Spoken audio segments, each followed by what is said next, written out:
আসসালামু আলাইকুম, welcome back to my channel. আশা করি আল্লাহর মধ্যে সবাই ভালো আছো।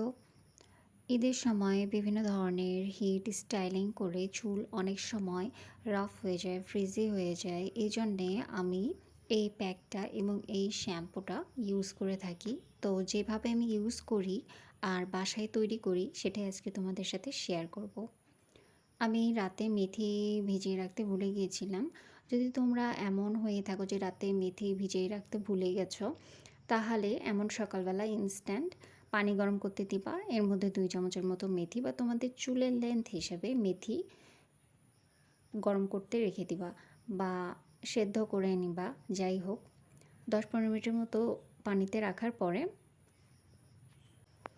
মেথির পানিটা আমি ছেঁকে আলাদা জায়গায় রেখে দেবো। এটার কাজ আছে। এখন আমি জবার পাতা নিয়েছি এবং অ্যালোভেরা জেল নিয়েছি। তোমরা তোমাদের চুলের লেন্থ হিসেবে জিনিস নেবে। আমার চুল একটু ছোট, তাই আমি সেই হিসেবে নিয়েছি। এখন সব কিছু আমি ভালোভাবে ব্লেন্ডারে ব্লেন্ড করে নেব।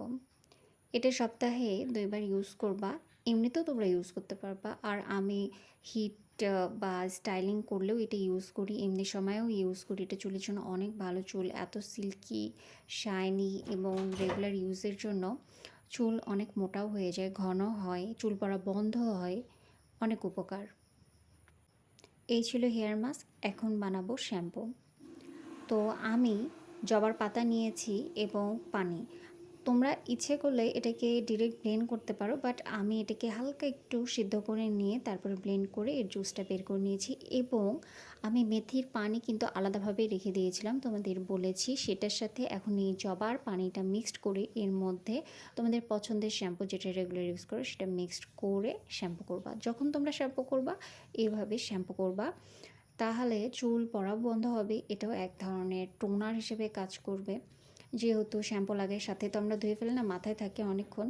তো চুল পড়া বন্ধ হয়, চুল লম্বা করে, সিল্কি করে, শাইনিং করে। তো আশা করি ভালো লেগেছে ভিডিওটা। সবাই ভালো থাকবে। আল্লাহ হাফেজ।